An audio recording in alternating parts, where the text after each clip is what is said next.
queridas e queridos! Chegamos aqui ao quinto episódio das Pílulas Ágeis e o tema que me inspirou para vir aqui hoje foi falar um pouco sobre facilitação.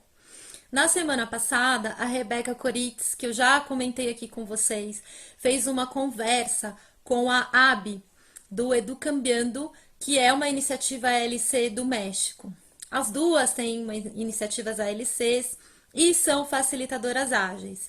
E eu vou deixar aqui no link do nosso vídeo de hoje esse áudio, esse podcast que elas conversaram sobre essa transformação do papel da professora para a facilitadora. E desde quando eu comecei nesse percurso unschooler, isso é uma investigação, é algo que me toca muito profundamente, porque eu fui professora por muitos anos e passei por todo um processo de desconstrução e reconstrução de um novo caminho. E eu também gravei um vídeo lá no comecinho que eu acabei resgatando e trouxe aqui, que vou compartilhar com vocês, sobre esse meu processo de reinventar a aprendizagem, a educação. Então, um dos temas que eu já ia trazer para vocês hoje aqui era a facilitação, só para situar vocês lá naquela árvore ágil, né, no nosso modelo educacional que eu apresentei nos dois últimos vídeos. A facilitação, ela é um dos galhos, é um dos princípios que a gente utiliza para trabalhar nos ALCs, nos Centros de Aprendizagem Ágil. E para mim, esse processo de transformação, ele foi gradual, ele foi aos poucos mesmo, na relação e na prática, né? E por que sempre eu acabo voltando para a escola, para a educação e para esse lugar, né, da professora e fazendo esse comparativo mesmo com o que a gente tem aí no mundo de referência. Eu faço esse comparativo porque é mais fácil a gente entender, assimilar um novo aprendizado, um novo conceito a partir do que a gente já tem como referência. E apesar de estar trabalhando com inovação, com aprendizagem ágil, com novos conceitos, a minha base, da onde eu vim, da onde eu aprendi, o que estrutura a nossa sociedade ainda é aquele modelo escolar tradicional do professor, que tem um papel muito importante, mas importante de um lugar assim, como uma autoridade, como uma superioridade em relação ao aluno. Até a palavra aluno significa sem luz, né? Aquele que não sabe. E isso é muito forte para mim, na minha formação, na minha graduação. Foi um processo doloroso e eu vejo que ainda é um desafio. Eu falei no vídeo que eu trouxe aqui como referência, para vocês assistirem também depois como complementação, que não acredito que os professores vão deixar de existir. O que vai deixar de existir é esse modelo de aprendizagem de seres vazios, que são as crianças, né? Potes vazios a serem preenchidos como um depositório e um acúmulo de conteúdos e de informações. Hoje em dia a gente não precisa mais trabalhar com essa forma de aprender. Porém, o papel de facilitação e o preparo para você se tornar um facilitador ágil é um percurso longo, é um percurso de muita capacitação, de muita autoobservação e de aprender a desenvolver um olhar de observador. Eu também trouxe aqui hoje como referência um vídeo da Thalita Moser que ela fez para o TED, falando sobre a pedagogia viva. Embora nós não estamos falando aqui de pedagogia viva, eu vejo que essa forma de observar, de se distanciar, de silenciar, apoia nesse processo de construir esse papel do facilitador. Então, no ALC, no Centro de Aprendizagem Ágil, a gente tem uma premissa, né? Uma palavra, uma frase de ordem, assim, para como você deve ser um bom facilitador, que é o máximo de apoio com o mínimo de interferência. Então, é você desenvolver, aprender a trabalhar nesse lugar da presença Isso também é algo que a gente não está muito acostumado, né? Que é se conectar com nós mesmos, com a nossa respiração e distanciar o que é meu, o que é a minha necessidade, Suzana, enquanto facilitadora, enquanto pessoa, enquanto indivíduo, e a necessidade daquele aprendiz, daquele ser ali que está conhecendo o mundo, desvendando o mundo, explorando as coisas, né? Que tem muita curiosidade, que tem interesses ali. Então, o papel do observador é se fazer presente, não é também estar ali, como também nos processos escolares. Eu também fui diretora escolar e trabalhei há muitos anos com escola. O professor passa uma atividade para os alunos estão ali fazendo e o professor está fazendo outra coisa, assim, tá lendo ou tá escrevendo alguma coisa enquanto os alunos estão fazendo ali a prova. Então, também não é esse lugar, né? É um lugar que precisa de uma presença e uma observação assim muito empática, muito atenta mesmo a como que cada um nesse sentido ali dos aprendizes, né? Como que cada um está assimilando aquele conhecimento, aqueles saberes, aquela essa apreensão do mundo. E aí vai depender muito, logicamente, da idade desse aprendiz, né? Para trabalhar com adultos, você vai desenvolvendo outros olhares e outras percepções, é um pouco mais complexo, acaba indo para outros níveis, e nas crianças é bem mais escancarado, é bem mais bem mais declarado esses interesses, essa forma de aprender. Mas, enfim, o percurso é esse: é você observar, observar, observar, e principalmente com as crianças, mas em todos os casos, tanto em adultos quanto crianças, para todas as idades, é a gente também, nesse lugar de observador, aprender a desenvolver uma escuta empática, né? Que nas crianças é um pouco diferente, porque as crianças elas não têm questões formuladas na cabeça ainda.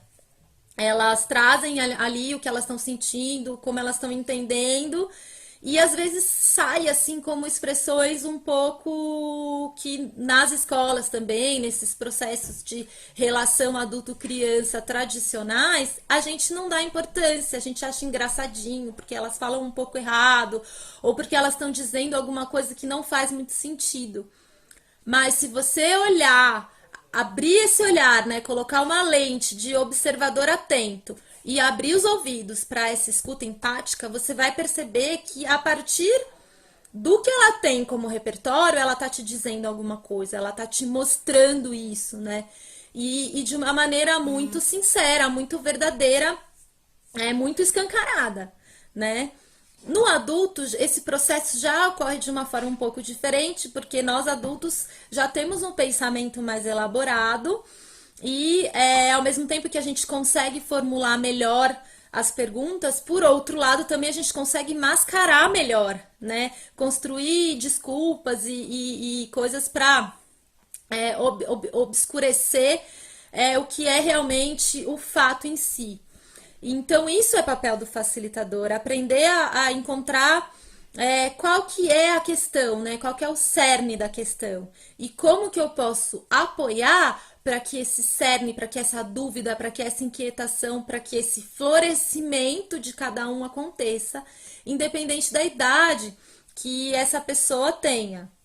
Então, o que eu queria trazer para vocês é isso hoje.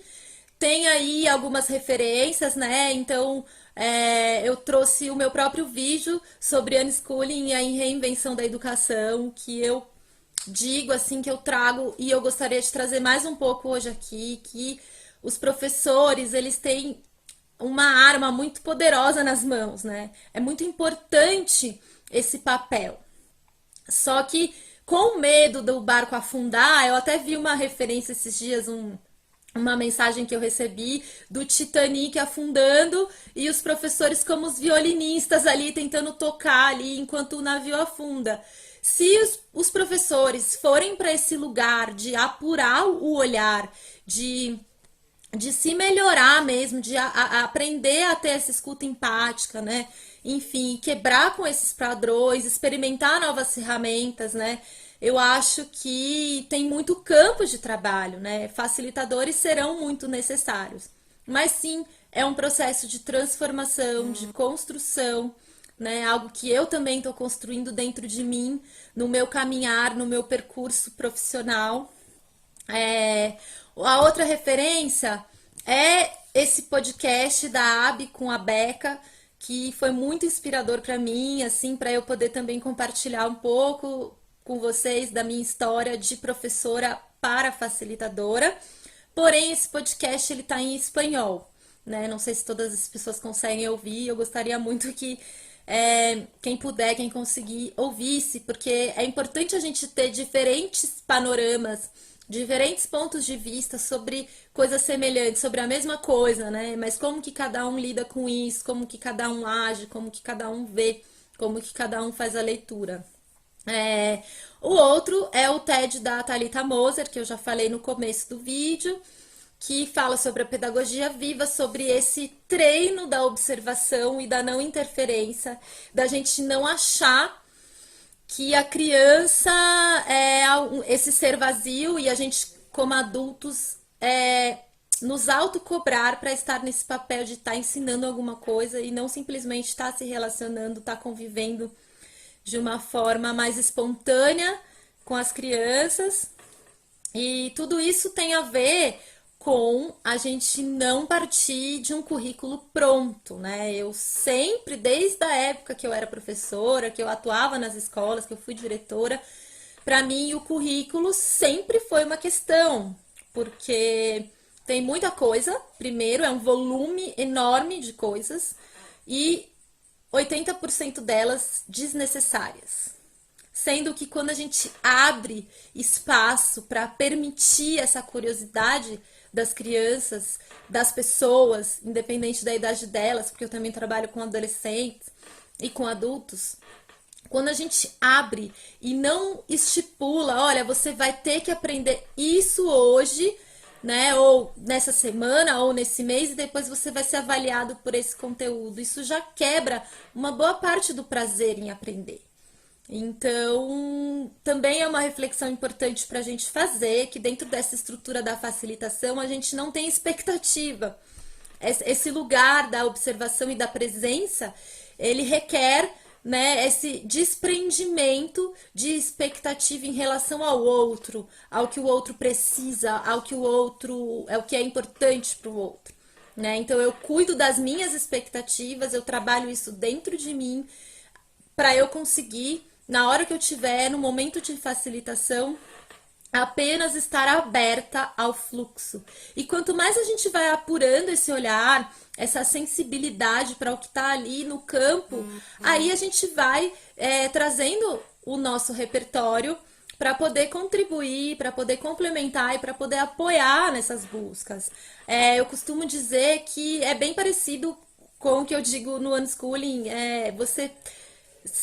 você ter capacidade de improviso, né? Para você poder improvisar na aprendizagem, você precisa ter um repertório muito amplo, muito vasto para poder lidar com as diferentes situações que aparecem, né? Então é como se eu fosse com uma caixa de ferramentas para uma imersão, para um trabalho ou para o meu dia a dia como facilitadora. Eu tenho aqui na minha bagagem várias coisas, vários cursos, vários livros, vários textos, vários materiais, várias vivências, várias experiências. Mas eu levo a minha caixa de ferramentas e quando eu chegar lá, eu vejo se essas ferramentas vão ser úteis, como que eu vou usar elas em cada situação ou se será preciso outras ferramentas, né? Outros aprendizados, outras capacitações. Então é isso assim que eu quero deixar para vocês hoje. Espero que vocês estejam gostando aí dos vídeos, que esteja contribuindo para esse processo de entendimento. Eu quero fazer um convite também, que nós abrimos um workspace do Slack, da rede Digitalmente Livre, que é mais um espaço para compartilhar materiais, para conversar, para dialogar, para fazer perguntas e para acompanhar mais de perto tudo o que tem acontecido nesse trabalho, né? Além das pílulas ágeis que eu tô falando sobre a LC, tem várias outras coisas que a gente compartilha. Tem a comunidade co-criadores da Digitalmente Livre. Então, se comuniquem aí com a gente, escrevam seus feedbacks, deem um alô pra gente. É muito importante, é muito rico e enriquece muito na hora de escolher as temáticas dos vídeos quando tem um feedback, né? Então, se você tiver alguma dúvida do que já aconteceu até aqui, por favor, nos envie. Se você tiver alguma curiosidade, algum tema, alguma situação que eu ainda não falei sobre, vocês também tragam aqui. E acho que é isso por hoje. Agradeço muito por vocês estarem aqui. Ajudem a compartilhar, dá like nos vídeos e se inscreve no canal. Vamos juntos. Até a próxima. Valeu!